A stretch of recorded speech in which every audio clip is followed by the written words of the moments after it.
सभी को नमस्कार। करियर फर्स्ट चैनल पर आपका स्वागत है। आज का डिक्टेशन लिखने के लिए तैयार रहें। 10 मिनट का मैटर होगा। बहुत महत्वपूर्ण शब्दावलियाँ इसमें शामिल हैं, बहुत ध्यान से लिखेंगे। Ready, start. मैं जानता हूँ कि यह सब कहना सरल दिखाई देता है, किंतु व्यवहार में लाना बहुत कठिन होता है। परंतु मुझे सुशिक्षित श्रोताओं से यह कहने की आवश्यकता नहीं कि मानवीय गतिविधियों के सभी क्षेत्रों में, चाहे वह राजनीति, उद्योग अथवा प्रशासन का क्षेत्र हो, विभिन्न हितों और विचारों में सहयोग की भावना से राष्ट्र तथा समाज के हितों को सामने रखकर सामंजस्य स्थापित करने का प्रयास आवश्यक है। समाचार पत्र आयोग की नियुक्ति, आयोग की सिफारिशों का प्रकाशन और उन सिफारिशों पर सरकार का निर्णय, ये सभी उक्त समस्या को सुलझाने के सम्मिलित प्रयत्न हैं। मैं आशा करता हूँ कि इन प्रयत्नों द्वारा समस्या का समाधान हो सकेगा, समाचार पत्र उन्नत होंगे और इस उद्योग में कार्य करने वाली सभी लोगों को संतुष्ट किया जा सकेगा। इन मामलों में अधिनियम के शब्दों का इतना महत्व नहीं जितना उनके पीछे निहित भावना का होता है। हाल में भारतीय संसद ने इस संबंध में जो अधिनियम पास किए हैं, उनका उद्देश्य समाचार पत्रों की समस्याओं को सुलझाना है।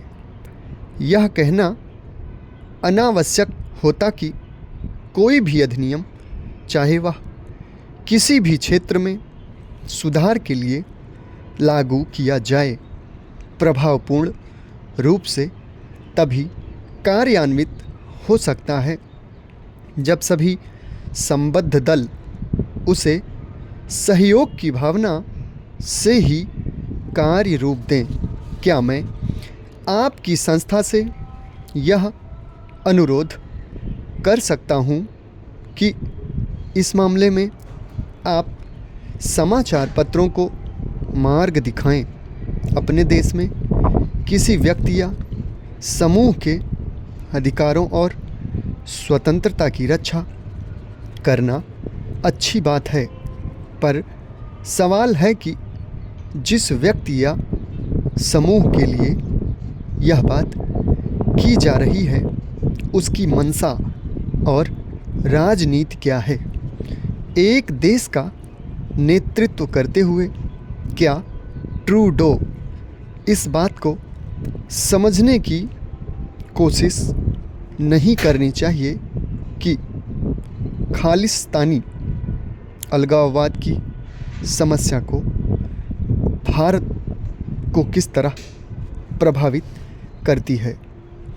आपकी संस्था निश्चय ही प्रमुख तथा अत्यंत प्रभावशाली समाचार पत्रों की प्रतिनिधि संस्था है। प्रायः सभी बड़े समाचार पत्र आपके सदस्य हैं। समुदाय को संबोधित करने के लिए आगे बढ़ें। उस कार्यक्रम में ट्रूडो ने सिखों के अधिकारों और स्वतंत्रता की रक्षा की कसम खाई।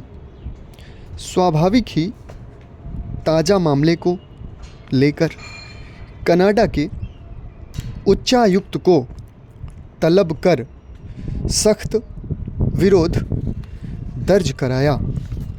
विदेश मंत्रालय ने कहा कि यह एक बार फिर उस राजनैतिक स्थान को दर्शाता है जो कनाडा में अलगाववाद, उग्रवाद और हिंसा को दिया गया है। एक समुदाय के रूप में सिखों का योगदान भारत के लिए बेहद अहम रहा है और एक आम सिख भारत से प्यार ही करता है क्योंकि उनकी विरासत का संबंध ऐतिहासिक रूप से अति महत्वपूर्ण रहा है। ऐसे में चंद अलगाववादी तत्वों को प्रश्रय देकर ट्रूडो क्या दर्शाना चाहते हैं? नवजात शिशु ही क्यों न हो, उसे आवश्यकता से अधिक दूध पिलाना अवांछनीय है। दूध के स्थान पर ठोस आहार देना कहीं अधिक श्रेयस्कर होता है।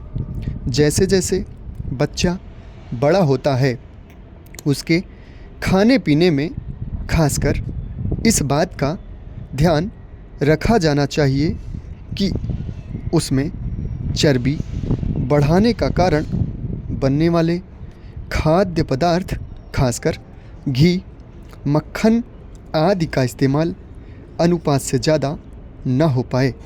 जो बच्चे ज़्यादा नाखुश रहते हैं वे प्रत्यक्ष रूप से ज़्यादा खाने के आदी हो जाते हैं। ऐसे बच्चों में असमय खाने की आदतें कहीं ज़्यादा होती हैं। जब कभी उनका मन नहीं लगता तो वे कुछ खा पी कर अपना मन बहलाने की कोशिश करते हैं और धीरे धीरे यह आदत बढ़ती जाती है जो उनके मोटापे का कारण बन जाती है। इसके अलावा जो बच्चे खेल कूद में दिलचस्पी नहीं रखते उनके भी मोटा होने की संभावना होती है। व्यायाम की कमी से शरीर की ऊर्जा चर्बी में परिणत होने लगती है। इन सब परिस्थितियों में मोटापे के आसार बढ़ने लगते हैं। अधिक भूख लगना और अधिक भोजन खाना मोटापे का सबसे बड़ा कारण होता है। स्कूल खाली करा लिए गए। पुलिस और बम निरोधक दस्ते स्कूलों की छानबीन करने में जुट गए। दोपहर तक पूरे प्रशासन का ध्यान इसी तरफ लगा रहा। आखिरकार पता चला कि सूचना झूठी थी। पुलिस ने पता कर लिया है कि मेल कहां से भेजा गया था। इससे पहले भी कुछ स्कूलों में इसी तरह बम रखे जाने की झूठी सूचनाएं दी गई थीं, जिससे प्रशासन को नाहक परेशान होना पड़ा था।